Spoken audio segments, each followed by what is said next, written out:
শ্রীমদ্ ভাগবতম শ্লোক আছে, কুরঙ্গ ভিরঙ্গ মাতঙ্গ মিন পঞ্চে পঞ্চাক পরমতে জনাহন্নতে। এক একটা ইন্দ্রের জন্য এক একটা প্রাণী মারা যায়। স্পর্শ সুখ হাতি চিরতরে দাসত্ব হয়ে যায়। চক্ষুর জন্য পোকা মুহূর্তের মধ্যে একদম পুরা ছাই হয়ে যায়। দৃষ্টি চোখের জন্য, কানের জন্য এত সুন্দর গান শুনে হরিণ তীরবিদ্ধ হয়ে ছটপট করতে মারা যায়। আহ, বস্যি তো দেখতে পায় না, বস্যির উপরে খাবারটা দেখতে পায়, চারাটা। মাছ মনে করে কি না সৌভাগ্যম, চলো খেয়ে নেই। অনেকদিন পরে খাবার এসছে, ব্যাস ওখান থেকে উঠে কোথায় সে মাছ বসছে চারা খাবে, ব্যাস উপরে উঠে ছটপট করতে মারা যায়। তো এক একজন প্রাণী, আর ঘ্রাণের জন্য মারা যায় ভ্রমর, পদ্ম ফুলে বসে যায়, রাত্রে বন্ধ হয়ে যায়, ওখানে দোমাটকে মারা যায়। তো এক একজন এক একটা ব্যক্তির পিছনে ধাবিত হওয়ার পরে যদি এই হয়, আরে ভাই কি বা দোষ ছিল অজামিলের? একবার শুধু দেখে নিয়েছে, শুদ্ধ আলিঙ্গন, বাস তার কাছে চলেই গেছে। ঠিক আগুন দেখে যখন পোকা দৌড়িয়ে চলে যায়। কুবেরের পুত্ররা এমন বিবেক হারিয়ে ফেলেছে, সাধু দেখেও সম্মান করতে পারলো না, এখন যেটা মাঠা ঘাটে সব জায়গায় দেখতে পাওয়া যায়। কশ্যপ মুনি তিনিও বলছেন, আরে এ কি, আমি মোহিত হয়ে গেলাম, আজ একই দিতে হলো, আমাকে কথা দিতে হলো, আমি অবশ্যই নরকে যাব। ভগবানের পিতা আর একজন দশরথ একটু বশবর্তী হয়ে গেলেন, ব্যাস তিনি কোথায়, রামরাজ্য, রামকে চলে যেতে হলো কানন রাজ্যে। আরে সবচেয়ে বড় যে ঋষি কোনোদিন দেখিনি কোনোদিন নারীকে, সেই ঋষির সিংহ পালিত পশুর মতো কিভাবে বদ্ধ হয়ে গেল। বিশ্বামিত্র ঋষি শব্দ শুনে একটু নুপুরের কোথায় চলে গেল। তো আমরা দেখি বিশেষ করে আজ এই জগতে আমাদের তো লোমকুমে এই বাসনা জড়িয়ে গেছে। তো এখান থেকে মুক্তি হবে কি করে? অত সহজে নয়। যেমন বললাম, প্লাস্টিক পাত্রে যদি অ্যাসিড রাখেন তাহলে ঠিক থাকবে, কিন্তু ওই অ্যাসিড যদি আপনি মাটির পাত্রে রাখেন ছিদ্র হয়ে বেরিয়ে যাবে। কিন্তু মাটির পাত্রে যদি আপনি আগুন রাখেন কিছুই হবে না, আরো শক্ত হবে। কিন্তু প্লাস্টিক পাত্র রাখলে ও গলে পড়ে যাবে। আমি পাত্র কেমন, সেই পাত্রের উপরে আমার অনেক সময় নির্ভর করে। তো সেই জন্য বিশেষ করে আমরা যারা এই ভগবত ভক্তের লাইনে এসেছি, বেশি কেরামতি দেখানো যাবে না। কারণ আগে বাসের পিছনে লেখা থাকতো, সাবধানী হাঁটি তো দুর্ঘটনা ঘটি। বেশি সাবধানী, দাদাগিরি দেখাতে গেলে, কারণ যখন আম পাকে না তখন ঝড়ে পড়ার সম্ভাবনা থাকে। রাত্রে এসে দিনের বেলা পাখিতে ঠোকর দেয়, রাত্রে এসে বাদুড়ে খেয়ে নেয়, তারপরে চুরি হওয়ার সম্ভাবনা থাকে। আম কাঁচা অবস্থায় হবে না, পাকা অবস্থায় এত বিপদ। যত রকম বিপদ দেখি, জুনিয়র ভক্তরা বিশেষ করে বিপদ হয় না। 90% বিপদ না, 99% সিনিয়র ভক্তদের বিপদ হয়। কারণ আম না পাকলে, কালার না আসলে ওখানে ঠোক্করটা মারবে কেন? পাখি গিয়ে ঠোকর তো মারলো, তারপর যদি বেশি টেস্ট লাগে, প্রভু কি ক্লাস, প্রভু কি সিদ্ধা, কি কীর্তন, ঠোকর মারা ধরলো, হরে কৃষ্ণ। তারপর ঠোকর মারতে কোথায় ঠোকর, পুরো আমটাই খেয়ে নিল। তারপরে এখন তো উগ্রপন্থী, তো কিছু না কিছু ধরা যেত টাকা পয়সা দিয়ে, যে কি উগ্রপন্থী, অত্যন্ত কঠিন। তো সেই জন্য সে 100 সময় একটা কাক রাজা পুষেছে, সান্ডা গুন্ডা করেছে, খাও, আর কি শক্তি কাকের। উপর দিয়ে দুটো রাজহংস উড়ে যাচ্ছে, কাক চু করে উঠে বলছে, কোথায় যাও রে? বলে কোথায় যাই মানে, এইদিকে যাও। জানো আমি কে? কে বাবা তুমি? আরে আমি রাজার কাক, দেখো না আমার বডি কি বানিয়েছে, একদম পুরো দেখতে পাচ্ছ না মাসেলস গুলো। বলে আচ্ছা চলো দেখি একটু কেরামতি দেখাও। কি কেরামতি? আমি কত রকম উঠতে পারি দেখাও। তো দেখান কত রকম উঠতে পারেন। তো উড়ান ধরে যেত সে সাগরের দিকে। আরে কাক তো উল্টে পাল্টে এই করে সেই করে কত রকম উল্টে এমন জায়গায় পৌঁছেছে সাগরের দিকে, এখন ডানা আর চলছে না, ব্যথা করছে। একবার আগে যায়, একবার পিছিয়ে যায়, একবার ও মানে রাজহংস মনে করছে কেরামতি দেখাচ্ছে কিছু। ওরে কিছু দূর পরে রাজহংস বলছে, কোথায় গেল, কোথায়? এসে দেখে ঢেউয়ের উপরে পড়ে সমুদ্রে বারবার ঢেউ বাড়ি কাছে কা কা করছে। তারপরে পিঠে করে উঠে নিয়ে রাজার সাদে নামিয়ে দিল। কেমন দেখলে এটা কি কেরামতি, যখন জলের ভিতরে পড়ে আছে কা কা করছে, বাঁচাও বাঁচাও, আমার অবস্থা খারাপ, এই যাই। ব্যাস। তো আমার মনে আছে অনেক বছর আগে আমাদের শ্রীস্মাত রাধানাথ স্বামী গুরু মহারাজের একটা গ্রুপ আসে পুরীতে। তো গ্রুপের ভিতরে এক ব্রহ্মচারী ছিল, সে ব্রহ্মচারীর অবস্থা আগে খুব ভালো সুইমিং জানতো, বাম্পার, অনেক তার মেডেল বলে অনেক কিছু পেয়েছে। তো অনেক লোক স্নান করছে, ওর ভিতরে একটা, ও বিভিন্ন সাঁতার কাটতে তো অনেক দূরে গিয়ে এমন দূরে গেছে, ওকে স্রোতে টেনে নিয়ে যাচ্ছে। ও তখন হাত উঠাচ্ছে, এরম করছে, আর এখানে উপর থেকে বলছে প্রভু প্রভু হরি বল, ও হাত উঠাচ্ছে মানে আমাকে বাঁচাও, শুনতে তো পাচ্ছে না। আর এখান থেকে হাত উঠে বলছে প্রভু হরি বল, প্রভু টাটা টাটা। কবুল টাটা, কবুর কপালে এখনই ফাটা, এখনই যাবে ওখানে। ও তখন এরকম করছে, হাত উঠাচ্ছে, এরা বলছে প্রভু হরি বল টাটা, ও এরকম বলছে টাটা না হরি বল মানে আমাকে বাঁচাও। এরা আবার বলে হরি বল, অনেক দূরে গেছে, সবার থেকে দূরে। তারপরে পাশে একটা ডুবুরি বলছে হরিবল বলছো, এখনই ও হরিবল বলবে, কানে কানে গিয়ে হরিবল হবে, চোখে তুলসী পাতা পড়বে। বলে কেন? আরে ওকে স্রোতে টেনে নিয়ে যাচ্ছে, ওর হাত উঠাচ্ছে বাঁচাতে, বলছে তোমরা হরিবল বলছো, হ্যাঁ ও চলে যাবে। তাড়াতাড়ি ডুবুরি গেল, গিয়ে ওকে ধরে যখন নিয়ে এসছে তখন আদামোড়া হয়ে গেছে। প্রভুর কেরামতি ঠিক কাকের মতো অবস্থা হয়েছে। তো আমরা যদি এই আধ্যাত্মিক লাইনে বিশেষ করে মনের সাথে কেরামতি করতে যাই, তাহলে হরে কৃষ্ণ ঠিক একই গতি হবে। তো বিশেষ করে আমি দু চারটা দৃষ্টান্ত দিব। আজ মনের সঙ্গে যারা কেরামতি করতে গেছে তাদের জীবনে কি গতি হয়েছে। যদি শিবের মতো, ব্রহ্মার মতো, বড় বড় ঋষির মতো, বিশ্বামিত্র থেকে শুরু করে সবাই ভাই ভেসে চলে গেছে, আর আমরা এক সময় একটা হাতি জল খেতে গেছে, দেখ কিছু ছোট ছোট মাছ উপর থেকে ঝর্ণার থেকে জল আসছে, তো কিছু মাছ উপরের দিকে যাচ্ছে, উল্টা স্রোতে যাচ্ছে। হাতি বলছে আমি এই বড় শরীর, এই শক্তি, আমি বড় বড় গাছকে উল্টে দিই, আমার সামনে এরা উল্টো দিকে যাচ্ছে, আমিও দেখাচ্ছি কিরকম ভাবে উল্টে দিকে যাওয়া যায় স্রোতের। আরে ছোট মাছ যাচ্ছে, ও কেরামতি দেখাতে গিয়ে স্রোতে এমন পড়ে পাল্টি খেতে খেতে এমন দূরে ঘুরেছে, হাত পা তখন খতম প্রায়, মানে নড়তে পারছে না। তো সেই জন্য ভগবানের মায়া শক্তির কাছে যদি কেউ বিশেষ করে কেরামতি করতে যায় তার অবস্থা খুব খারাপ। ঠিক এই জন্য আধ্যাত্মিক লাইনে যারা প্রবেশ করেছে, যেমন আমরা দেখি গাছ যখন ছোট থাকে তখন আমরা বেড়া দিই, তাকে সুরক্ষা প্রদান করি, তাকে অনেক কিছু করি, কিন্তু গাছ যত সময় পর্যন্ত মহান আকারে প্রবেশ না করছে তত সময় পর্যন্ত গাছের বেড়া দেওয়ার একান্ত প্রয়োজন আছে, সুরক্ষার প্রয়োজন আছে। আর যদি কেউ ছোটবেলার থেকে তাকে সুরক্ষা প্রদান না করে, অনেক রকম ভাবে তার বিপদ আসতে পারে। তার ভিতরে সবচেয়ে বড় বিপদ হলো ছোট গাছের হচ্ছে ছাগল। এই ছাগল যদি একবার কোনো গাছকে খেয়ে নেয়, তার মুখে এমন বিষ আছে, ও আর হয় না। তো এই জন্য আধ্যাত্মিক লাইনে আমরা অনেকেই প্রবেশ করেছি। তো আমি অনেক জায়গায় 5টা থেকে 7খানা দৃষ্টান্ত শুধু ছাগলকে দিয়ে দিই, কারণ এই আধ্যাত্মিক লাইনে সেই ব্যক্তি টিকবে যে ব্যক্তি আনন্দ পাবে। ভগবত সেবা করে যদি আনন্দ না পায়, তাহলে নবভক্তি 9 দিন, খেচাটানি 10 দিন। নূতন জামাই এসছে, শাশুড়ি প্রথম দিন 10টা আইটেম, তারপর দিন 9টা আইটেম, তারপর দিন 8টা আইটেম, এই করতে তো লাস্টে পান্তা ভাত আর লঙ্কা খা। জামাই দেখছে যত্ন কমে গেছে। তো নবভক্তি 9 দিন খেচাটানি করে 10 দিন টানা যাবে না। তো ছাগলের উদাহরণ এই জন্য দিই, এখানে কয়েকটা দৃষ্টান্ত দিয়েছে ছাগলকে দিয়ে এই আধ্যাত্মিক লাইনে। কারণ এই পৃথিবীতে যত রকম প্রাণী আছে, গরু একটা বাচ্চা দেয় কিন্তু তার পয়োধর মানে দুগ্ধধারা 4টা, কুকুর বলুন, শুয়োর বলুন, অন্য যত প্রাণী আছে, যত না বাচ্চা তার থেকে তাদের দুগ্ধধারা স্তন অনেকগুলো বেশি হয়। কিন্তু বিশ্বের ভিতরে একটাই প্রাণী আছে ছাগল, ওর বান কেবল 2টা, কিন্তু বাচ্চা দেয় 3টা 4টা 5টা পর্যন্ত বাচ্চা দেয়। তো অনেক সময় দেখা যায় বাচ্চাগুলো শুয়ে থাকে। আমি গ্রামে বড় হয়েছি, সেই জন্য আমি ভালো রকম জানি। আর ছাগলটা খেয়ে এইসব যেই শব্দ করে, বাচ্চাগুলো তাড়াতাড়ি শব্দ করে মা মা করতে করতে গিয়ে লাগে।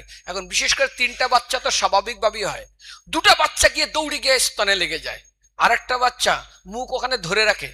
2টা যেটা খায় চক চক চক শব্দ হয়, লেজটা কুরকুর কুরকুর করে নাড়ে, আহা কি নাড়ছে। আরেকটা বাচ্চা বলে আরে সবাই দেখছে, যদি আমি লেজ নাড়ি না মনে করবে আমি দুধ পাইনি, ও এরকম লেজ নাড়ে। কিন্তু কি হয় অনেক সময় 2টো যারা খাচ্ছে এর ভিতরে 2টা বাচ্চা খুব ঠান্ডা গুন্ডা হয়, একটা বাচ্চা ও ধীরে ধীরে পাতলা হয়, দুগলা হয় এবং ও ঘাস খাওয়া শেখে। কারণ ওই 2টো বাচ্চা গিয়ে লেগে যায়, এক পায় না, ওর আর তখন আর লেজ আর বেশি দিন নড়ে না। দুধ না পেলে কোথার থেকে লেজ নাড়বে, লোক দেখানোর জন্য আর কতদিন বা লেজ নাড়াবে। ঠিক তদ্রূপ, তো লেজ নড়ছে না, তারপর দুগলা পাতলা হয়েছে। তো আধ্যাত্মিক লাইনে প্রবেশ করার পরে যদি আমরা আনন্দ না পাই, তাহলে কিন্তু হরে কৃষ্ণ বেশি দিন লেজ আর নড়বে না, মন ঠিক টেনে নিয়ে চলে যাবে। তো এই জন্য আজ ছাগলকে যেমন শাসন করার জন্য মনের সঙ্গে একটা দৃষ্টান্ত দিয়েছেন। এই পৃথিবীতে ছাগল একটা প্রাণী, যত খাওয়াবেন আবার ওর সামনে ঘাস রাখবেন, ও বেচারি আবার খাবে। তো একসময় একটা রাজা একজন ব্যক্তির কাছে, জমিদারের কাছে একটা ছাগল নিয়ে গেছেন একজন ব্যক্তি। মহারাজ, আমার এই ছাগলকে যে পেট ভরে খাওয়াতে পারবে না, তাকে আমার সমস্ত সম্পত্তি অর্ধেক দিব। তখন ওখানে অনেকে বলছে এ ছাগলকে পেট ভরে খাওয়াতে আর কি লাগবে, বলছে আমাকে দাও। নিয়ে গেল, ছাগলকে পেট ভরে খাওয়িয়ে নিয়ে এসছে। পরীক্ষা আগামী সপ্তাহে। রাজা দেখছে ছাগলের পেট ট্যাম ট্যাম হয়ে আছে, মানে খেয়ে একদম ডুম হয়ে আছে। এইবার লোকটা জমিদার বলছে, এই পরীক্ষা নাও। বলে স্যার পরীক্ষা নেব? সঙ্গে সঙ্গে পকেট থেকে কিছু সবুজ ঘাস বের করে, একদম দুর্বল, আমরা যেমন খেতে দেয় না, খাওয়ার সময় শুক্তা থাকে, ইয়ে থাকে, কিন্তু পকোড়াটা সবাই আগে উঠিয়ে নেয়। পকোড়া যে চপ থাকে না, চপ পকোড়া, ওটা আগে একটা কামড়, শুক্তা আগে কামড় দেবে না। আর আমরা যখন ছোট ছিলাম পায়েসটা কখন আসবে, তো উদাহরণ ঠিক তদ্রূপ। তো যেই সবুজ ঘাস ছাগলের সামনে রেখেছে, ছাগল মুখ দিয়েছে। আরে যদি পেট ভরলো তাহলে কেন খাবে? 5জন ফেল হয়ে গেল। একজন বলছে আমাকে দিন। বলে তোমাকে দিব? বলে হ্যাঁ। নিয়ে গেছে ছাগল। ও খাওয়ায়নি, আধা পেটা খাওয়াইছে, নিয়ে এসছে। বলছে স্যার পরীক্ষা নিন। তখন লোক হাসছে, বলছে তুই পাগল নাকি? বলে কেন? আরে হাতি তলিয়ে যাচ্ছে আর মশা ওখানে, তার পাটা লম্বা, খুব মশার পা লম্বা হয়। ও জলে দিয়ে বলছে হাতি তলিয়ে যাচ্ছে, দেখি আমি পা দিয়ে দেখি কত জল। হাতি যায় তলি আর মশা ঠ্যাং দিয়ে বলছে আমার কত জল দেখি। আরে সবাই ফেল করলে, হাদা পেটা পেট ভরেনি, আর বেচারি তুমি পরীক্ষা নিতে এসছো। বলে পরীক্ষা তো নিন। সঙ্গে সঙ্গে পকেট থেকে সবুজ ঘাস বের করে মালিক দিয়েছে, মুখটা ঘুরিয়ে নিয়েছে। আবার মালিক দেয়, আবার মুখটা ঘুরিয়ে নেয়। সবাই বলে কি করে সম্ভব? তো পেট খালি, খাই না। আরে খা তো, মুখ ঘুরিয়ে নেয়। কারণ এ কি করেছে, ওই ছাগলটা খাওয়ানোর পরে, একটা নির্দিষ্ট খাবার পাওয়ানোর পরে ঘাস রাখে, আর যেই খেতে আসে একদম একটা মুখে বাড়ি মারে, আবার যেই খেতে আসে আবার মুখে বাড়ি মারে, আবার যেই খেতে আসে আবার মুখে বাড়ি মারে। যখন এমন ট্রেনিং দিয়েছে যে ভাই ঘাস দিলেই মুখ ঘুরিয়ে নেবে, এইবারে কি করছে, তবু বিশ্বাস নেই মুখ দিতে পারে। ও ঘাসটা দিয়েছে, আর ওই লোকটা যে আছে না, হাতটা এরকম করে, কিরকম করে, চুলকে নিল, মানে হাতটা একটু উঁচু করে, সবাই বুঝতে পারে না, চুলকায় নিল, মানে হাত এইরকম করে, মানে মনে করছে ছাগল কি মনে করছে যে লাঠি উঠেছে, লাঠি নেই, হাতটা নাড়ালেই মানে বুঝতে পারে। যেমন সুন্দর টাকা গরু, যেন যাদের, আমি গোশালায় বড় হয়েছি, ইস্কনে আমি 50% জীবন গোশালায় কাটাইছি, গরু পেলে পেলে। তো আমার মনে আছে, যখন একটা ঘরে আগুন লাগলে, যে গোশালায় আগুন লাগে, আগে তো বিচিলির ঘর থাকতো, বিল্ডিং টিল্ডিং না, তো আগুন দেখে গরুরা ভয় পায়। কোন গরু? যে ঘরে আগুন লেগেছিল এবং গরু কিছু দগ্ধ হয়েছিল, অনেক সময় আকাশ অনেক সময় লাল মেঘ হয়, ওই লাল মেঘ দেখে ওই গরুগুলো পালিয়ে দৌড়াতে থাকে এবং গোশালার দিকে আসতে থাকে। ঠিক সেরকম এই লাঠি, হাতটা শুধু এরকম করে, ও বলছে মারবে, সবাই বলছে অসম্ভব, এর পেট খালি, এ কেন মুখ দিচ্ছে না?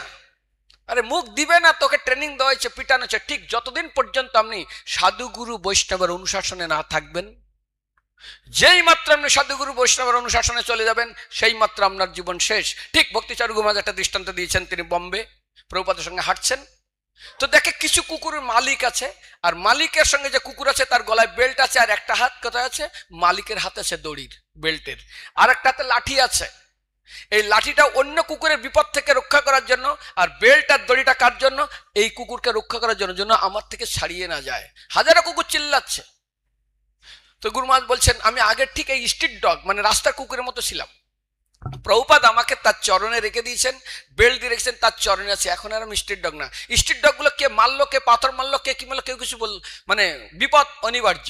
কিন্তু যে পোষা কুকুর, ওর সিদ্ধান্তটা কি, কোনো অন্যায়ও যদি করে তাহলে কুকুরকে কিছু বলা যাবে না, মালিককে ধরতে হবে। তাই আধ্যাত্মিক লাইনে যারা প্রবেশ করে, তারা যদি অনুশাসন থেকে দূরে চলে যায়, সেদিন মনে রাখবে ওর জীবন সমাপ্ত হয়ে গেল। ঠিক এখন যেমন অধিক মাস, এই অধিক মাসে কি হচ্ছে, খুব দুঃখে তিনি আত্মহত্যা করতে গেছেন। বিষ্ণু বলছে আমাকে মেরে, আমি আত্মহত্যা করতে চাই। কৃষ্ণের কাছে বলছে আমি বলে কেন? বলে না, আমি অসুচি মাস, আমি মল মাস। ভগবান বলছে ঠিক আছে, আমি তোমাকে সবকিছু দিয়ে দিচ্ছি। যেমন একটা অনাথ বাচ্চা রাস্তায় ভিক্ষা করে, ট্রেনে ভিক্ষা করে, থাকার জায়গা নেই, কোনো খাওয়ার ব্যবস্থা নেই, কোনো একজন ব্যক্তি যদি তাকে গিয়ে পোষ্যপুত্র হিসাবে নেয়, ধনী ব্যক্তি, তার ঠিক যেমন অভাব থাকে না, ঠিক তদ্রূপ। তো আধ্যাত্মিক লাইনে এর উপরেই আজ বিশেষ করে যারা এই ভগবত ভক্তি লাইনে এসছে, মন কখন একটা জিনিস ভালোভাবে মনে রাখতে হবে, একদম স্পষ্টভাবে, মায়া কোনোদিন খারাপ রাস্তায় আসে না। আমি খুব সম্ভব 91 এর দিকে হবে, আমি আসামে প্রচারে গেছি। তো আসামে প্রচারে যাওয়ার পরে আমার বুকে বন্দুক ধরিয়ে মানে টানছে ধীরে ধীরে, মানে উড়িয়ে দেবে। তাড়াতাড়ি বেঁচে গেলাম সেখানে। তারপর আমাকে উগ্রপন্থীরা আটকে দিয়েছে, সে সব নিয়ে নিছে, বইটা সব। বইটই নিয়ে টাকা পয়সা নিয়ে ঘাট ধরে বের করে দেওয়ার মতন। যাই হোক, সেখানে আরেকজন কোনো ভগবান কাউকে না পাঠায়। তো উগ্রপন্থীরা কিভাবে আসতো আসামে, অনেক আগে আমরা দেখতাম ওরা পুরা ফৌজ অর্থাৎ আর্মির ড্রেস পরে আসতো, সুন্দর আর্মির ড্রেস পরে আসবে, আর্মির গাড়ি নিয়ে আসবে, দাঁড় করবে, ঢক ঢক ঢক ঢক ঢক ঢক ঢক করে ওখানে যত স্থানীয় পাবলিক আছে সবাইকে মেরে দিয়ে চলে যাবে। সাধারণ লোক মনে করতো এখানকার আর্মি, ওরা একটা আর্মি না, ওরা উগ্রপন্থী। ঠিক আজ পর্যন্ত মায়া যাদের কাছে আসছে, মনকে যারা বশীভূত করেছে, তারা সবাই ভালো রাস্তায় এসছে, খারাপ রাস্তায় কোনোদিন মায়া আসে না। যদি খারাপ রাস্তা উগ্রপন্থী, যদি উগ্রপন্থীর ড্রেসে আসতো তাহলে লোক অ্যালার্ট হয়ে যেত, লোক সতর্ক হয়ে যেত। কিন্তু যে রাস্তা খুব খারাপ সেখানে আমরা খুব জোরে গাড়ি চালাই না, আর যে রাস্তা একদম পুরা 180 150 করে চললো। তো আজ আমরা যারা আধ্যাত্মিক লাইনে এসছি, যারা এই ভগবত ভক্তি করছেন, যারা ভগবানী বাণী প্রচার করছেন, ভাই আমাদের কাছে আরো অত্যে খতরনাক মায়া আছে, সে হলো প্রতিষ্ঠা। আর প্রতিষ্ঠা এমন একটা জায়গায় পৌঁছে দেবে যে তোমাকে চির নরকে নিয়ে চলে যাবে। গৃহস্থরা তারা বাড়িতে থেকে তারা দৈন্য অর্জন করে, আর আমরা অহংকার অর্জন করি। কিসের নিয়ে? কনক কামিনী, তার উপর প্রতিষ্ঠা। একজন সাধু ছিলেন, তার দুইজন শিষ্য, একজন মন্দির ম্যানেজমেন্ট করে, এই করে সেই করে, লেবার চালায়, ওটা করে সেটা করে, আরেকজন খুব সাধন ভজন করে, প্রত্যেকটা একাদশী নির্জলা করে, 64 মালা জপ করে, ব্রত খুব ভালো ক্লাস দেয়, অপূর্ব সুন্দর, তার নম্র ভদ্র তিতিক্ষমা কারণিক সুবিধে সর্বদা এই নাম অজর সত্য শান্ত সাধুন সাধু ভূষণ, যত রকম সব গুণ আছে। কিন্তু গুরুদেব এখন বৃদ্ধ হয়ে গেছে, চিন্তা করছে কাকে দিব আমি এই আমার আচার্যের পদ, মন্দিরের দায়িত্ব। তো গুরুদেব একবার মিটিং করে, যেই মন্দির চালায়, লেবার চালায়, ঝগড়া করে, এইগুলো করে, বাবা তুই আমার এই পদ সামনে, আজ থেকে তুই এখনকার আচার্য, তুই এখানে গুরুদেব। ওই শিষ্য বলছে, কি আমি এত সুন্দর ক্লাস দিই, আমি নির্জলা একাদশী করি, আমাকে সবাই প্রণাম করে, সবাই আমাকে বলে ভালো ভক্ত, আমি এই ভক্ত সেই ভক্ত ওই ভক্ত, আমাকে পদ না দিয়ে গুরুদেব ওকে পদ দিল। গুরুদেব অন্যায় বিচার করেছে, এর বিচার আমি করব।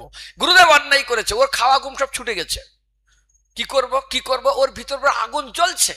ব্যাস, গুরুদেব ঘুমিয়েছে, সারাদিন খুব ব্যস্ত ছিল। ওই রাত্রে যেই রাত্রে ওকে তাকে আচার্য পদ না দিয়ে, গুরুর পদ না দিয়ে ওকে দিয়েছে, ওই সারাদিন ব্যস্ত ছিল, এই ছিল। গুরুদেব গিয়ে ওই জপ করতে তো ওইভাবেই ঘুমিয়ে গেছে। আর যেদিকে মাথা দেয় সেদিকে পাটা চলে গেছে, আর যেদিকে পাটা দেয় সেদিকে মাথা আছে। সেই ঈশ্বর বেরিয়েছে বড় একটা কাটারি, বোঝেন দা, গাছ কাটে যেগুলো, এরকম বড় দা নিয়ে বেরিয়েছে। গুরুদেব অন্যায় বিচার করেছে, এই বিচার আর সহ্য হয় না বলে নিয়ে গুরুদেব ঘুমাচ্ছিল, অন্ধকার রাত্রে মশানে মেরেছে কোপ। তো ভাগ্য বলে সেদিন গলা ছিল না, জপ করতে ঘুমিয়ে গেছে, তো পাটা ছিল, পা একদম গুরুদেবের পা আউট। হ্যাঁ, গুরুদেব উঠে লাইট জ্বালিয়ে, ব্যাপার, আরে তোর হাতে? গুরুদেব এ কি করে হতে পারে, এই বিচার কেন আপনি করলেন, আমি এত কিছু করি। গুরুদেব বলছে, রে বাবা শোন, তুই সাধন ভজন করে, নিষ্ঠা সহকারে, রুচি সহকারে, শ্রদ্ধা সহকারে, কারণ যেসব অন্তর্গত পাপম ভজনং পুণ্যকর্ম তে দ্বন্দ্বমোহ নির্মুক্ত ভজন্তে মাং অন্যান্য ভাগ, যাদের ভিতরে যেমন কোনো সোনায় যদি কোনো খাত থাকে, যতবারই স্বর্ণকার হোক না কোনো গয়নায় পরিণত করবে না। ঠিক আমাদের ভিতরে যত সময় খাত থাকবে তত সময় যেমন আমরা ভগবত ধামে যেতে পারবো না। অঙ্কের যদি কোথাও ভুল থাকে, ওই ভুল অঙ্কে যেমন কেউ উত্তর মিলাতে পারবে না, ঠিক সেরকমই সেই ভুল অঙ্কে নিয়ম হলো আমাকে শোধন করতে হয়। তো গুরুদেব বলছে, বাবা তোর এই সাধন ভজন, তোর নিষ্ঠা, তোর রুচি দেখে আমি বললাম এই মঠ মন্দির চালানো আর এই গুরুর পদ গ্রহণ করে তুই ঝামেলায় না গিয়ে তুই ভগবানের কাছে এইবারই চলে যা, এই জন্য তোকে আমি পদ দেয়নি। আর তুই আমার পা কেটে দিলি, যে আমি পদ দিল না কেন? মনে রাখতে হবে, খুব ইম্পর্টেন্ট কথা, যদি একবার মন খারাপ হয় তার কয়েক জন্ম লাগে ভগবানের কাছে যেতে। যদি একবার শরীর খারাপ হয়, 2 বার খারাপ হয়, 50 বার খারাপ হয়, ডাক্তার কাছে যাবে, সুস্থ হবে, ঠিক হবে, কিন্তু মন খারাপ হলে আর ফেরানো যাবে না। ঠিক জড় ভরত, মহারাজ ভরত, তার শরীরে অষ্টসাত্ত্বিক বিকার আসে, তিনি একদম ভগবানের অষ্টসাত্ত্বিক বিকারে ভগবানের সমস্ত শুদ্ধ ভক্তি তিনি অর্জন করেছেন। ব্যাস, হরিণ শিশুর ভিতরে একবার মন চলে গেছে বেচারি, মরার পরে তো হরিণ শিশু হলো, তারপরে যাই হলো, এই করে তার 3টা 4টা জন্ম লেগে গেল। শরীর খারাপ হওয়ার পরে আমাদের খুব সহজে চিকিৎসা করে 2-4 দিনে ঠিক হতে পারে, কিন্তু মন খারাপ হলে কয়েকটা জন্মকে নষ্ট করে দেয়। আর আমরা যদি সেই মনের ভক্ত হই তাহলে হরে কৃষ্ণ, বেশি দিন আর কি নাড়বে না, লেজ আর নড়বে না। তা লেজ না নড়ার হলে কি হবে না, ঠিক যেমন একসময় এক সাধু, ও বেচারি খুব শুদ্ধ ভক্ত, নিষ্ঠা সহকারে ভজনা করে। তাই গ্রাম থেকে একটু দূরে একটা ছোট জঙ্গল মতো আছে, সেখানে সাধন ভজন করে। তো গ্রামের লোক বলছে আমাদের এখানে একটা সাধু থাকে, সামান্য ভিক্ষা করে, এই আমাদের না একদিন যাওয়া উচিত, ওকে একটু সম্মান করা উচিত, ওর আশীর্বাদ নেওয়া উচিত, একটু পূজা পাঠ করা উচিত, এইগুলো করা উচিত। তো গ্রামের লোক একটা ঠিক করে বলে, আরে আমরা শুনেছি গুরু পূর্ণিমা আছে, চলো ওই দিনই আমরা করি। তো সমস্ত গ্রামের লোকে গিয়ে তাকে বলে, ঠিক আছে আমরা এটা করতে চাই। সাধু বলছে, বাবা এগুলো কিছু লাগবে না, না না আপনার কৃপা পাবো না, এই পাবো না, ঠিক আছে ভাই তাই করো। আর ওদের সঙ্গে ঝগড়া করে এইবারে প্রত্যেক বছর সমস্ত গ্রামের লোকেরা যায়, তাকে একটু প্রণামী করে, একটু প্রণামী দেয়, ইয়ে করে, একটু গুণগান করে, এই করে। এখন এক বছর ঠিক ওই দিনে সাধু সকালবেলা উঠে স্নান দান করে তিলক টিলক করে একদম, যেমন গুরু মহারাজ আইলে আমরা মঙ্গলাতে 3টার সময় সে আগের থেকে জপ করে, গুরুদেব জপ করতে বসে, দেখাতে হবে আমাদেরও ভক্তি আছে, আমাদের কি কম ভক্তি নাকি, আমাদেরও ভক্তি আছে। তো এইরকম হয় অনেক সময়। তো গুরুর ভক্তি 2-3 রকম হয়। তো জব করছে, ও বলে আরে প্রত্যেক দিন সকাল 5টা থেকে আসে, আজ পর্যন্ত কেউ আসলো না, 6টা হলো, 7টা হলো, 8টা হলো, কেউ আসে না কেন? যে গাছের নিচে বসে জব করছিল ওই গাছে উঠেছে, দেখি তো কেন আসছে না গ্রামের লোক, আর একটু উঠে যায়, কেন আসে না দেখে, এই করতে করতে সে উপরে উঠে এমন একটা ডাল দেখতে, ওইদিকে দেখতে গেছে, আর ডাল ধরতে গেছে, বেচারি পড়েছে, ওখানতে পড়ে নিচে পড়ে হাত পা ভেঙে, যে খাই তো রাম দোহাই, বেশি আশাই পরম দুঃখ, নিরাশেশ্বর সুখী নাম, ও গাছে উঠে গেছে। কেন আসছে না, কেন আসছে না, কি বৃত্তান্ত? দুঃখের বিষয়, ওই দিন ওই গ্রামে ওইখানে জমিদার কিংবা রাজার মা মারা গেছে। এই জন্য মা মারা গেলে কেউ আর আসছে না, কেন রাজার কাছে তাকে, জমিদার তার। ঠিক আমাদের ভিতরে যদি ওই রকম ঢুকে যায় আশা, তাহলে হরে কৃষ্ণ সমস্ত কিছুর ভিতরে বিশেষ বিপদের ভিতরে আমরা পড়তে পারি। আর এই জন্য ঠিক শ্রীমদ্ ভাগবতমে ভগবান ঋষভদেব তার সন্তানদেরকে উপদেশ দিচ্ছেন কি, কিভাবে আজ আমরা মনকে সুন্দরভাবে সুষ্ঠুভাবে বশে করে আমরা কৃষ্ণ ভক্তির রাস্তায় নামাতে পারি। অনেক সময় হয় না, আমার পানিহাটিতে থাকি, তো ওখানে স্রোত হয়, স্রোত বোঝেন তো, স্রোত। তো আমি জানি অল্প সাঁতার, কিন্তু সবাই আছে সাঁতার কাটছে, ঠিক ওর মতন যাই আমি একটু ভিতরে যাই। ভাই তুমি যদি একটু ভিতরে একটু বেশি স্রোতে চলে যাও না, পুকুরে যাও, খালে যাও, নদীতে যাও, যেখানে স্রোত নেই, কেউ না কেউ তোমাকে ধরে উঠাতে যাবে। কিন্তু স্রোতে যদি তুমি চলে যাও, একটু দূরে যাও না কেন, তোমাকে কেউ উঠাতে যাবে না। তো ও জানে একটু স্রোত, সামান্য সাঁতার, বেশি সাঁতার থেকে একটু ভিতরে গেছে, আর যে ভিতরে গেছে তা গেছে, আর 12 ঘন্টার ভিতরে যে ডুব মারলো, ডুব মেরেই গেল, আর ওঠে না। 24 ঘন্টা পরে এমন ওঠা উঠলো আর নিচে ডুবেই না। তো স্রোত, তোমার কতটুকু ক্ষমতা ততটুকু তোমাকে সাঁতার কাটা উচিত, তার থেকে বেশি সাঁতার যদি তুমি কাটো না, তাহলে কিন্তু স্রোতে তোমাকে টেনে নিয়ে যাবে। সেই জন্য আধ্যাত্মিক লাইনে ঠিক এই, যেমন কারেন্ট চোখে দেখা যায় না, কিন্তু হাত দিলে বোঝা যায়, যে হাত দিয়েছে তাকে তো ধরবে, আর যে তাকে স্পর্শ করছে তাকেও ধরবে, তাকে স্পর্শ করে তাকে ধরবে। আর কারেন্টের ওখানে লেখা থাকে 440 বলে, কঙ্কালের ছবি দেওয়া থাকে, একটা মুন্ডু আর দুটো হাড়। তার মানে তুমি যদি আমার সঙ্গ করো তাহলে এই রূপ প্রাপ্ত হবে। আপনারা জানেন না, আমি অনেক বছর আগে, খুব সম্ভব 94-95-এ একবার হসপিটালে যাই। তো একজন এখানে কারেন্ট লাগে, এই হাড়ে যতগুলো হাড় আছে না, হাড়ে কোনো মাংস নেই, শুধু হাড় দেখা যায়। কারেন্টে লাগলে মাংস হাড় থেকে ছেড়ে দেয়, এই জন্য কঙ্কালের ছবিটা দেখা যায়। তুমি যদি আমার সঙ্গ করো না, এই রূপ তুমি প্রাপ্ত হয়ে যাবে। তো ঠিক ওটা দেখা যায় না, কিন্তু হাত দিলে স্পর্শ করে বোঝা যায়, আর বোঝার পরে তখন বুঝতে পারো ওর কেমন লাগে। ঠিক আমরাও যদি বিশেষ করে মায়া এমনি বুঝতে পারবো না, কিন্তু ওখানে যেই স্পর্শ করবে সে বুঝতে পারবে। এমনি অনেক সময় মঠ মন্দিরে কি, মন্দিরের ডাল, ইনচাসের গাল, এইগুলো খেয়ে থাকতে হবে। যারা ইনচাসের গাল খেয়ে থাকে না, যারা ডাল খেয়ে থাকে না, এমন লোকের পরে পাল্লায় যখন মালা পরায়, যখন বিবাহ কেউ করে তাদের গলায় মালা পরানো হয়। কি পরানো হয়? কে পরায়? মেয়েটা। আর লোকটা মাথা নিচু করে, মলাটার নিচে টান দিয়ে বলে, এই যে মাথা নিচু করলে না, সারা জীবনে এইরকমই থাকবে। অমানি না মানদান গুণ যদি চাইতে হয়, তার হাজবেন্ডের কাছে শিখতে হবে কতটা অমানি না, সারা জীবন মানদান করতে হবে, আর সারা জীবন প্রণাম, ওই মাথা নিচু করেই থাকতে হবে। এই জন্য মঠ মন্দিরে যদি আমরা একটু সহন না করি, মাথা নিচু না করতে পারি, তাহলে বইয়ের কাছে সারা জীবন মাথা নিচু করে থাকতে হবে।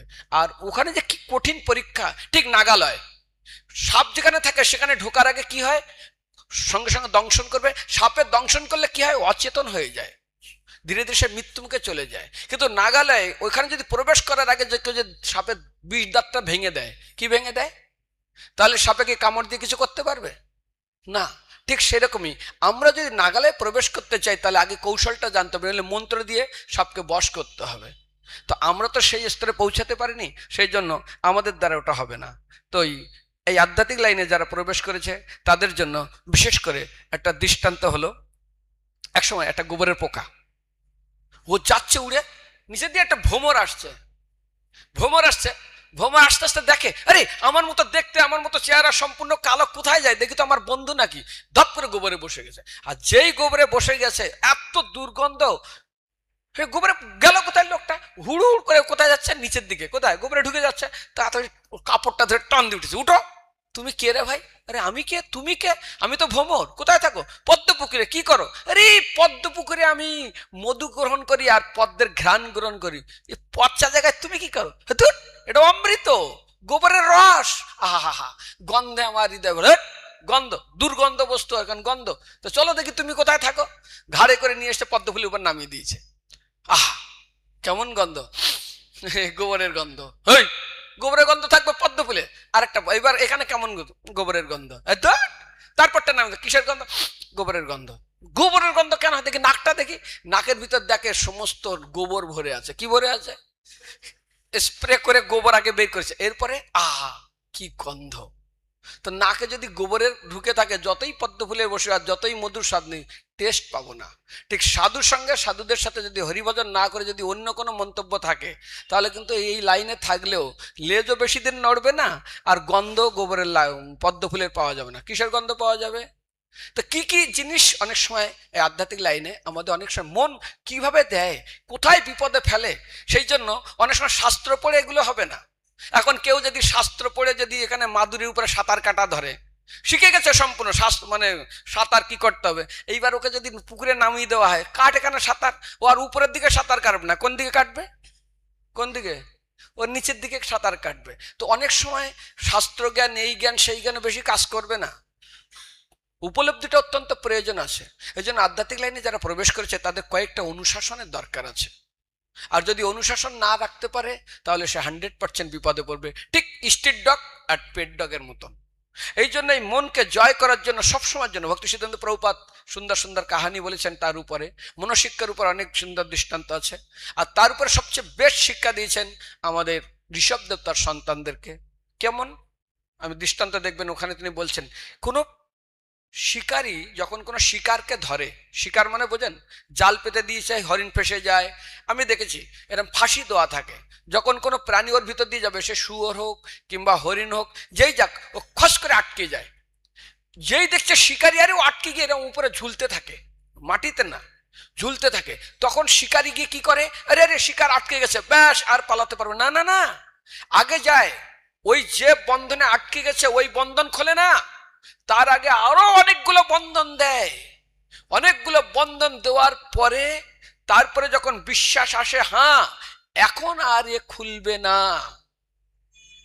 খুলে দিলেও পালাতে পারবে না, তারপরে গিয়ে সেই বন্ধন যেটা আটকে ছিল প্রথম, ওটাই সে খোলে। একেতে বলছিলাম, বানর থাকে জঙ্গলে, তাকে আপনি যদি পোষ মানাতে চান, তো বানরকে পোষ মানানো যাবে?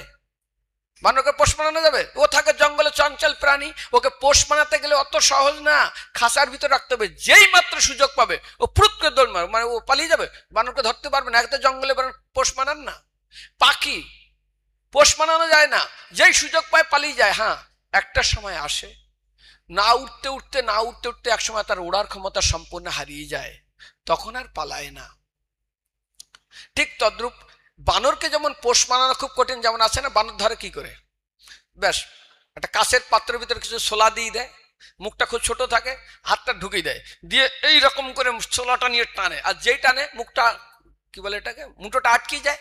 এইবারও খুব চিল্লায়, লাপালাপি করে, আমার হাত আটকে গেছে, আমার হাত আটকে গেছে, আমার হাত আটকে গেছে, লাপালাপি, চিল্লা চিল্লি, এমনকি হাতও ভেঙে দেয়, কিন্তু ওই চানা ছাড়ে না। আরে ও চানা তোমাকে কি ওইটা ধরেছে নাকি? ছোট মুখ দিয়ে হাত ঢুকিয়ে দিয়ে চানা ধরে নিয়েছে, এইবার হাত আটকে গেছে। তো আধ্যাত্মিক লাইনে এরকমই, আমরা যারা মনকে বশ করতে চাই, ভাই মন থেকে কনক কামিনী লাভ পূজা আশা চাই, মোর চিত্ত আরো প্রতিষ্ঠা আসা, এইগুলো চাইবার বলছে আমার ভক্তি হচ্ছে না। চানা ছাড়ো দেখি ভক্তি হয় কি হয় না। চানা ছাড়বে না, আমার হাত আটকে দিয়েছে, এখানেই অনেক সময় আটকে যায়। তো সেই জন্য বিশেষ করে আমাদের একটা খুব সুন্দর শ্লোক দেখাইছে, যারা শিষ্য হয়, যারা মঠ মন্দির আছে, তাদের জন্য কিছু 4টা গুণ বিশেষ দরকার। একটা হলো, প্রথম গুণ দরকার, ঠিক নারদ মুনিকে যখন তার মা মারা যায় এবং তার মা তখন জীবিত ছিল, ওই ঋষিরা তাদের বাড়িতে চতুর্মাস্য করার জন্য এসছে। নারদ মুনিকে খুব ভালোবাসতো, কিন্তু তার প্রথম গুণ ছিল চঞ্চলতার অভাব। দ্বিতীয়ত, যদি কোনো ব্যক্তির ভিতরে চঞ্চলতা থাকে না, ও ভগবত ভক্তিতে টেকবে না। আরে কোনো পাত্র যদি চঞ্চল থাকে, কিছু রাখলে থাকবে নাকি? পড়ে যাবে। চঞ্চল পাত্র, জল যদি কম্পন হয়, মুখ দেখুন দেখি, কম্পনযুক্ত জলে মুখ দেখা যাবে না। ঠিক পাত্র যদি চঞ্চল থাকে, কোনো কিছু রাখা যাবে না। গুরুদেব বলছে, খুব চঞ্চল শিষ্য বলছে, গুরুদেব আমার ভক্তি হচ্ছে না, শ্রদ্ধা হচ্ছে না। বলছে, এই নে একটা একটা দুধের বাটি দিলাম, এই দুধের বাটিটা তুই একটা মন্দির পরিক্রমা করে আসতো, 1 ফোঁটা দুধ যেন না পড়ে। ঠিক বলে, হ্যাঁ গুরুদেব ঠিক আছে। তখন দুধের বাটি নিয়ে গেছে, 1 ফোঁটা যেন না পড়ে, দেখছে আর হাঁটছে, পরিক্রমা করেছে। বলছে, তোর পাশকে বলো তো কয়জন লোক গেল তোর সাইড দিয়ে? দেখিনি গুরুদেব। আচ্ছা, তোর পাশ দিয়ে কয়জন গেল? দেখিনি গুরুদেব। বলতো ওখানে কি বসেছিল? কিছু, শুধু দুধের পাত্র দেখেছে। তারপরে ও তখন দেখেন ওর মনটা কোথায় রেখে দিয়েছে। কিন্তু দীপশিখা যদি বাতাস হলেই ওর দোদুল্যমান মানে নড়তে থাকবে। তো ভাই, চঞ্চল পাত্র রাখবেন কি করে? এই জন্য যারা আধ্যাত্মিক লাইনে এসছে, প্রথম তাদের চঞ্চলতার উপর। চঞ্চলতা শুরু হয় কোথা থেকে? মন থেকে। দ্বিতীয়ত হয় জিতেন্দ্রিয়, এই শ্লোকে বর্ণনা করা হয়েছে। তৃতীয় হয় অনুবর্তী। আরে যেমন আমাদের এখানে ইটের শ্বাস, কোনো কিছু তৈরি করতে হলে শ্বাস তৈরি করে, এই যেমন এটা আছে না, শ্বাস। তো ইটের শ্বাসে যা দিবেন সেই রকম রূপ আসবে। যদি বিড়ালের শ্বাস থাকে, বিড়াল চলে আসবে। তো আমাদের পূর্বতন আচার্যরা যেভাবে আমাকে তৈরি করার চেষ্টা করছেন, সেইভাবে তৈরি হতে হবে। নইলে আপনি নিজের মতো শ্বাসে যা দেবেন তাই তৈরি হবে। যদি কুকুরের শ্বাসে কুকুর, তাহলে কুকুর বেরিয়ে আসবে, মাটিতে কি বাইর হবে? আমরা মিষ্টি দেখে না, মিষ্টি তৈরি করে শ্বাসের ভিতর দিয়ে চাপ দেয়। ঠিক তারা কিভাবে জিতেন্দ্র একটা অনুবর্তী, তাদের পদাঙ্ক অনুসরণ করতে হবে। আর অপদাঙ্ক অনুবর্তী সেটা হওয়ার পরে আরেকটা মহান গুণ, অল্পভাষিতা। অল্পভাষিতা একটা মহান গুণ, এটা অত্যন্ত প্রয়োজন। এই জন্য বাচবেগটা প্রথমে বলা হয়েছে। আর কি বলছে? দ্বিতীয়টা কি বলছে? চঞ্চলতার অভাব, জিতেন্দ্রিয় আর অনুবর্তী। এই 4টা গুণ যদি আমাদের ভিতরে থাকে, তাহলে অবশ্যই আমরা অনেকটা আধ্যাত্মিক লাইনে যেতে পারবো, নইলে আমরা যেতে পারবো না। যাক, ভাগবতমের ঋষভদেবের যদিও আমাদের মনের উপরে অনেকগুলো সিদ্ধান্ত দেওয়া হয়েছে, ভাগবতমে আজ আমরা জিজ্ঞাসা, প্রথম ঋষভদেব বলছেন, মহারাজ পরীক্ষিত সুখদেব গোস্বামী জিজ্ঞাসা করলেন, হে ভগবান, যাদের হৃদয় সম্পূর্ণ নির্মল, ভক্তিযোগ অনুশীলনের প্রভাবে তারা জ্ঞান লাভ করেছেন এবং সকাম কর্মের প্রতি তাদের কোনো আসক্তি নেই, সম্পূর্ণ তাদের হৃদয়ের সমস্ত সকাম প্রতি আসক্তি দগ্ধ হয়েছে, ভস্মিত হয়েছে, তখন তাদের কাছে যোগ আপনা থেকে উপস্থিত হলেও তাদের কাছে কেন ক্লেশদায়ক হয় না? তাহলে ঋষভদেব কেন সেগুলোকে অঙ্গীকার করলেন না, নিলেন না? সমস্ত ঋষভদেব যখন তপস্যা করছেন, অনিমা লঘিমা যত কিছু সবাই তার কাছে গেছে, কিন্তু ঋষভদেব কেন নেননি? প্রশ্নের উত্তর বলছেন সুখদেব গোস্বামী বললেন, হে রাজন, আপনি যা বলছেন তা সত্য, কিন্তু ধূর্ত ব্যাধ যেমন পশুদের ধরার পরেও তাদের প্রতি সম্পূর্ণ বিশ্বাস স্থাপন করে না, কারণ তারা পালিয়ে যেতে পারে, তেমনি মহাত্মাগণ চঞ্চল মনের প্রতি কোনো রকম আস্থা রাখে না। তাই তারা সর্বদাই অত্যন্ত সতর্কতার সঙ্গে প্রতি পদক্ষেপেই মনকে পর্যবেক্ষণ করে। আমি বলছি না, কে বলছে? ঋষভদেবের মতো ব্যক্তি এটা গ্রহণ করেন, যিনি ভগবানের অবতার। আর আমরা কোথাকার কি? দ্বিতীয় শ্লোকে বলছেন, এই মনকে কেন্দ্র করে শিকারী, যেমন ধূর্ত শিকারী মানে চালুরাম, সে জানে পালাতে পারবে না, তবুও বিশ্বাস স্থাপন করে না। দ্বিতীয়ত ঋষভদেব বলছেন, শুনো, পণ্ডিতরা বলে মন স্বভাবতই চঞ্চল, তাই তার সঙ্গে বন্ধুত্ব স্থাপন করা কখনো উচিত নয়। মনের প্রতি পূর্ণ বিশ্বাস স্থাপন করলে যে কোনো মুহূর্তে তা আমাদেরকে প্রতারণা করতে পারে। দেবাদিদেব মহাদেব এবং ভগবানের মহিন মূর্তি দেখে বিচলিত হয়েছিলেন এবং সৌরভমণি যোগসিদ্ধ অতি উন্নত অবস্থায় যাওয়ার পরেও অধপতিত হয়েছিলেন। আমার না, এখানে ঋষভদেব বলছেন 3 নম্বর শ্লোকে। এরপরে প্রভুপাদ অনেকগুলো সুন্দর তাৎপর্য দিয়েছেন। অসতী স্ত্রী যেমন সহজে উপপতির সঙ্গ লাভের জন্য নিজের স্বামীর প্রাণ বিনাশ করতে পারে। খারাপ না? যে কোনো মুহূর্তে আমরা যখন দামোদর ব্রত পাঠ করি, দীপদানুষ এর মাহাত্ম্য পালন করি, তখন দেখব কলিপ্রিয় কলাহ তিনি কিভাবে তার স্বামীকে হত্যা করেছিলেন। সেই জন্য অসতী স্ত্রী যেমন যেমন আমাদের শুনতে খারাপ লাগবে, অসতী স্ত্রী মানে নিজের স্বামী আছে, উপপতি, সারাদিন কাজ করবে বাড়িতে, স্বামীর সঙ্গে থাকবে, শুধু চিন্তা করবে কখন একটু কথা বলবো, কখন একটু দেখা করবো, কখন, সারাদিন উপপতির চিন্তা করবে, থাকবে বাড়িতে। ঠিক সেরকম আমাদের মন সবসময় বিষয়ের প্রতি ধাবিত হবে। যেমন তেমনি যোগী যদি তার মনকে সংযত না রাখেন, তাহলে তার মন কাম, ক্রোধ, লোভ ইত্যাদি শত্রুদের প্রশ্রয় দিয়ে নিশ্চিতভাবে সেই যোগীকে হত্যা করবেই। কে হত্যা করবে? এই আমাদের এইগুলো কাম, ক্রোধ, লোভ। ঠিক অসতী স্ত্রী যেমন তার স্বামীকে হত্যা করে। 5 নম্বর শ্লোকে বলছেন, সময় হয়ে গেছে। মন হচ্ছে কাম, ক্রোধ, মদ, লোভ, শোক, মোহ এবং ভয়ের মূল কারণ। এইসব একত্রে কর্মবন্ধনের সৃষ্টি করে। অতএব কোন বুদ্ধিমান ব্যক্তি এই মনকে কখনোই বিশ্বাস করবেন না, করবেও না। এই জন্য ভগবদ গীতা কৃষ্ণ অত্যন্ত একদম সুদৃঢ় ভাবে বলে দিছে, না, কোনোদিন তার সঙ্গে বন্ধুত্ব স্থাপন করা যাবে না। যে কোনো মুহূর্তে আমাদেরকে বিপদের, মহান যোগী থেকে যোগী হোক না কেন, যদি কোনো ব্যক্তি বলে এই বিশ্বের সবচেয়ে বড় সাঁতারু, একদম একের পর এক মেডেল, নোবেল প্রাইজ, এই প্রাইজ, গিনিস বুকে নাম এসছে, এর থেকে শ্রেষ্ঠ সাঁতারি কেউ নেই, কিন্তু ওই ব্যক্তি যদি সমুদ্রে লাফিয়ে বলে আমি সমুদ্র সাঁতার কেটে পার হয়ে দেখাবো, 100% মরবে। ও আর দেখাতে হবে না, ও যে দেখা সে দেখে নেবে, যমরাজ ঠিক দেখে নেবে। আছে না লিখিত চিত্রগুপ্ত জাল আল্লাহ অক্ষর মালিকা চিত্রগুপ্ত, চিত্র মানে ফটো, গুপ্ত মানে গোপন ভাবে ফটো উঠায়, ও অবশ্যই মরবে। তো সেই জন্য যেমন যতই সুদক্ষ সাঁতার হোক না কেন সমুদ্র পার হতে পারবে না। ঠিক মৃত্যুর আগের মুহূর্ত পর্যন্ত মনকে যেই বিশ্বাস করেছে সেই বিপদে পড়ে গেছে মুহূর্তের মধ্যে। তারপরে অনেক সুন্দর সুন্দর কয়েকটা সাধু তাদের জীবনের উপলব্ধি আমি পড়ছিলাম, তারা মনকে এর থেকে মুক্ত হওয়ার শেষ মুহূর্তে মৃত্যু মুখে চলে যাচ্ছে, সেইখানে বলছে, এবং পরীক্ষা এসেছিল, বলছে না, ভগবানের মায়া শক্তি অত্যন্ত বলবান। এই জন্য শ্রীমদ্ ভাগবতমে আমরা যদি পড়েন, এটা খুব জানা উচিত, বিশেষ করে ভাগবতমে 3 স্কন্ধে কপিল দেব তার মাকে বলেছিলেন, দৃষ্টা স্ত্রিয়াম দেব মায়াম তদ্ভাবই অজিত ইন্দ্রই প্রলোভিত পতন্তি অন্ধে তপস্বী অগ্নৈ পতন্ত বধ। পোকা যেমন আগুন দেখে অটোমেটিক দৌড়াতে থাকে এবং ঝাঁপিয়ে পড়ে মুহূর্তের মধ্যে সমাপ্ত হয়ে যায়, পুড়ে ছাই হয়ে যায়, ঠিক সেরকমই আমরা কি আর আছি। এখান থেকে ব্রহ্মা থেকে শুরু করে সবার দৃষ্টান্ত দিয়ে বলেছিলেন, তৎসৃষ্ট সৃষ্ট সৃষ্ট কানু অখণ্ডিত ধূপমান ঋষিম নারায়ণমৃতে জ্যোৎসিত মায়াইবস মায়াবী। এই বিশ্বে একমাত্র মনকে জয় করে মায়ের হাত থেকে রক্ষা হয়েছে একজন, তার নাম হলো ঋষি নারায়ণ, আর কেউ এখান থেকে পারেনি। সেই জন্য বলম্মে পশ্য মায়া স্ত্রী মায়া যাই নদীশম বা করতে পদাক্রান্তন ভূমি বিজ্জমনকে বলম। তো পৃথিবীতে বড় বড় রাজা মহারাজা হয়েছেন, তারা সারা জগৎকে কন্ট্রোল করেছেন, কিন্তু তাকে আরেকজন কন্ট্রোল করে মনের দ্বারা সে বশীভূত হয়ে। হরে কৃষ্ণ কৃষ্ণ কৃষ্ণ হরে হরে, হরে রাম। ধন্যবাদ ভক্তদেরকে। এত একটা মহান স্থান রাধা গোবিন্দের সামনে, জগন্নাথ বলদেব সুভদ্রার সামনে আমাকে এই সুযোগ দান করেছেন, আমি আপনাদের চরণে 1000 কোটি দণ্ডবত প্রণাম করি। এখন প্রশ্ন উত্তর হবে না, কেন টাইম হয়ে গেছে, আর আমি ওর যোগ্যতাও নেই। কারণ 2 লিটার পাত্রে 10 লিটার জল তো নেওয়া যাবে না, যাবে কি, সে ব্যাঙের মতো হাওয়া দিয়ে তো ফুটে বড় হয়ে যাবে। তো হাতির সামনে ব্যাঙ সে মোটা হচ্ছিল না, ফুটে গেল। তো আমার এরকম ক্ষমতা নেই আপনাদের প্রশ্ন উত্তর দেওয়ার, এই জন্য আমাকে ক্ষমা করবেন।